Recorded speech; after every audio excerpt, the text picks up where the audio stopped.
जय श्री बालाजी। दोस्तों 30 अक्टूबर 2023 शाम को राहु देव मेष राशि छोड़कर मीन राशि में प्रवेश कर जाएंगे और ये मीन राशि के राहु धनु लग्न के लिए क्या फल देंगे, इसी के ऊपर चर्चा करेंगे हम आज के इस वीडियो में।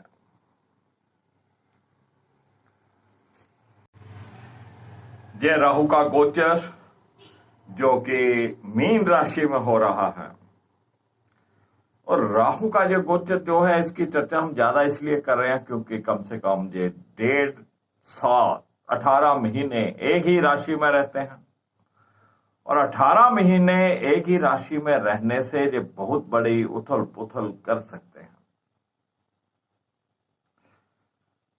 ये मीन राशि का राहु धनु लग्न पे क्या प्रभाव देगा मैं बताऊंगा आपको, और क्या उपाय करने हैं, किन बातों की सावधानी रखनी है। बने रहिएगा मेरे साथ वीडियो के अंत तक।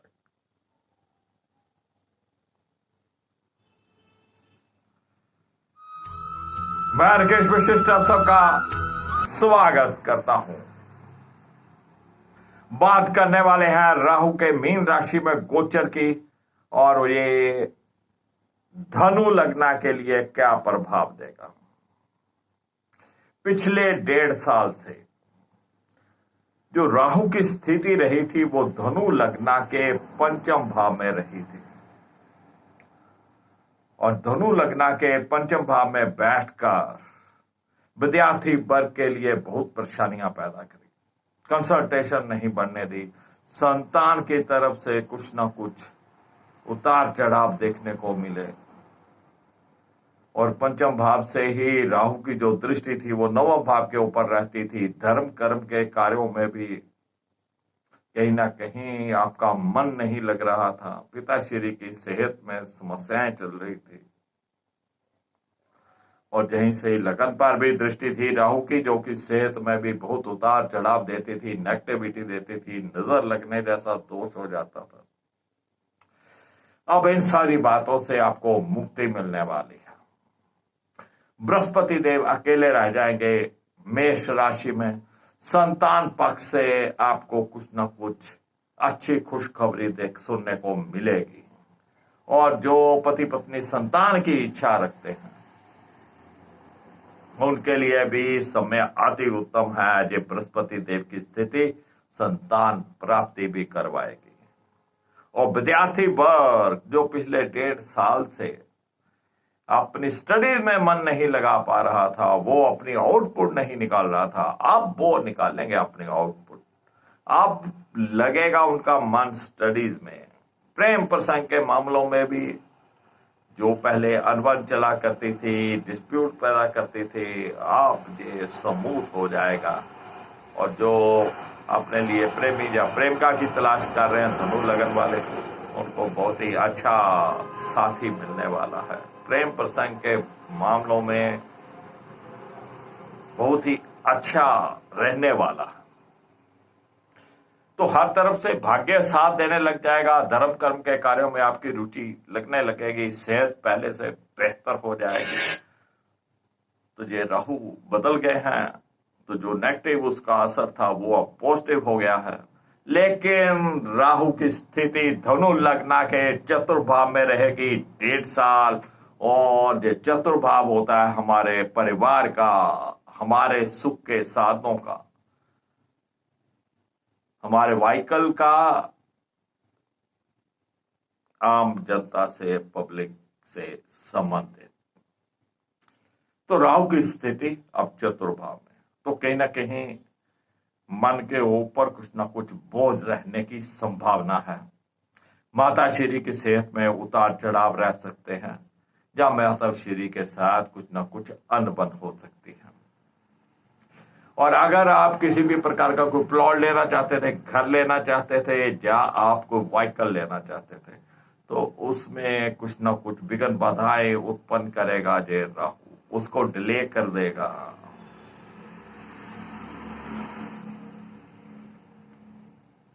और राहु का चतुर्भाव में बैठना कहीं ना कहीं मन को भटकाएगा भी। तो बहुत ही सिंपल बात है, चतुर्भाव होता है चलता पानी, बहता पानी, और ये चलता पानी और प्योर वाटर जिसे हम बोलते हैं वो है गंगा मैया।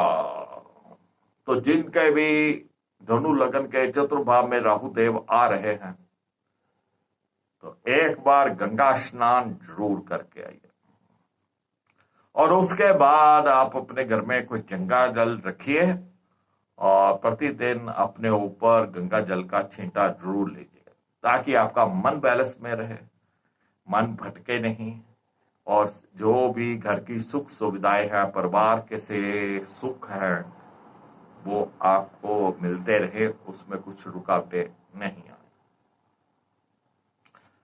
अब चतुर्भाग से राहु की जो पंचम दृष्टि है वो अष्टम भाव के ऊपर रहने वाली है। अब अष्टम भाव होता है हमारे पैतृक धन संपत्ति का या किसी रिसर्च वर्क का, और राहु जैसे ग्रह कुछ भी करते हैं तो अचानक करते हैं, तो आपको कहीं ना कहीं से छप्पड़ फाड़ कर कोई गुप्त धन मिल जाए, कोई पैतृक संपत्ति मिल जाए तो आश्चर्य नहीं होगा। और जो रिसर्च वर्क में लगे हुए हैं उनके लिए राहु की ये अष्टम भाव के ऊपर दृष्टि बहुत ही अच्छी रहने वाली है। वो उनकी मेहनत रंग लाएगी, कहीं ना कहीं उनका रिसर्च वर्क अचानक ही कुछ ना कुछ ऐसा आइडिया मिलेगा कि वो जो खोज रहे थे वो उनको मिल जाएगा। वैसे राहु की अष्टम भाव के ऊपर दृष्टि वगैरह बहुत अच्छी नहीं हुआ करती, लेकिन रिसर्च वर्क में और अचानक कोई धन आपको मिल जाए उसके लिए बेहतर है। कहीं विदेश जाना हो, क्योंकि अष्टम भाव हमारे समुद्र से भी संबंधित है, वहां से भी विदेश यात्रा देखी जाती है। तो विदेश के कार्यों में कोई आपका वीजा आने वाला था, कोई आपके डॉक्यूमेंट्स आने वाले थे, तो उसमें आपको सफलता मिल सकती। और चतुर्भाव से ही राहु की जो सप्तम दृष्टि रहेगी वो आपके दसम भाव के ऊपर रहेगी, जो आपका कर्म का क्षेत्र है, और आपके व्यापार में, आपके जॉब में छोटी छोटी कुछ ना कुछ रुकावटें ये राहु देव दे सकते हैं, कुछ बदलाव का संकेत यहाँ पे दे सकते हैं। आपके ऑफिस में कोई आपकी लेग पुलिंग कर सकता है, लेकिन आपको, क्योंकि आपका भाग्य मजबूत हो गया है, क्योंकि बृहस्पति देव नवम भाव को देख रहे हैं, तो आपको अपना कार्य जो कि कर्म के क्षेत्र है उसको मजबूत करना है। तो आपको अपना कार्य पंक्चुअल पूर्ण करना है, पंक्चुअल रहना है, समय पे जाइए, समय पे आइए, अपना काम पूरा कीजिए। आपने बॉस को बोलने का मौका ही मत दीजिए, नहीं तो ऐसे समय में फिर जॉब में कुछ ना कुछ गड़बड़ी होने की संभावनाएं रहती हैं। तो अपने आप को ही, अपना कर्म ही सीधा कर लीजिए।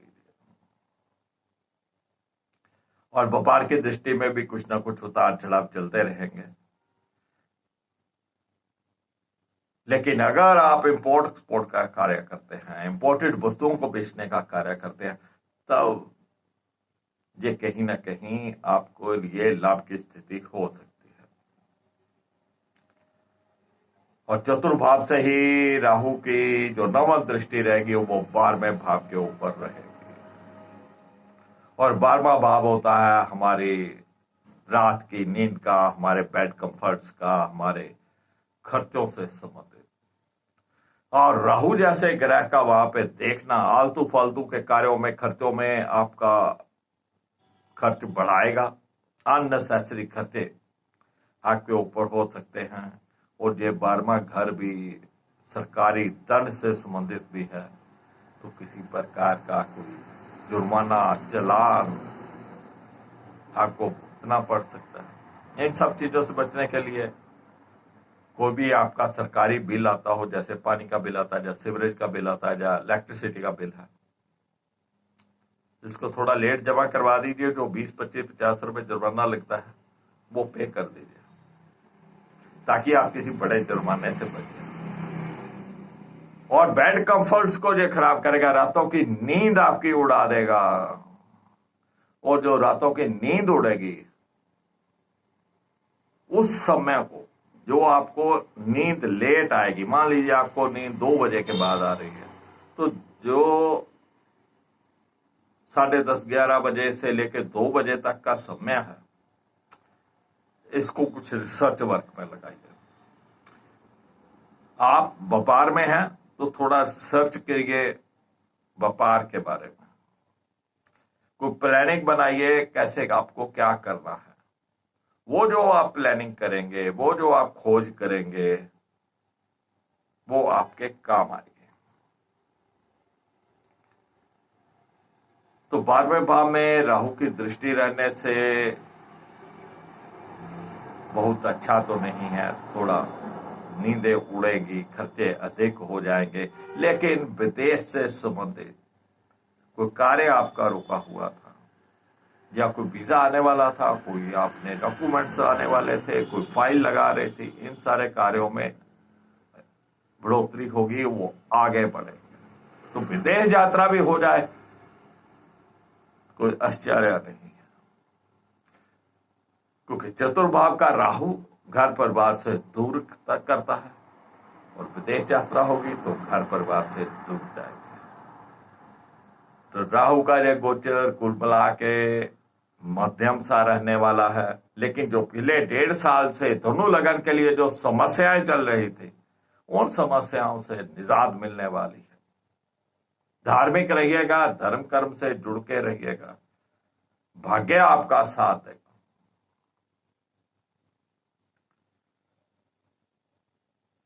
और गंगा जल का छींटा या गंगा स्नान करना मत भूलिएगा। वीडियो पसंद आए लाइक करिएगा, शेयर करिएगा, दोस्तों मित्रों को इस चैनल के साथ जोड़िएगा। जय श्री बालाजी।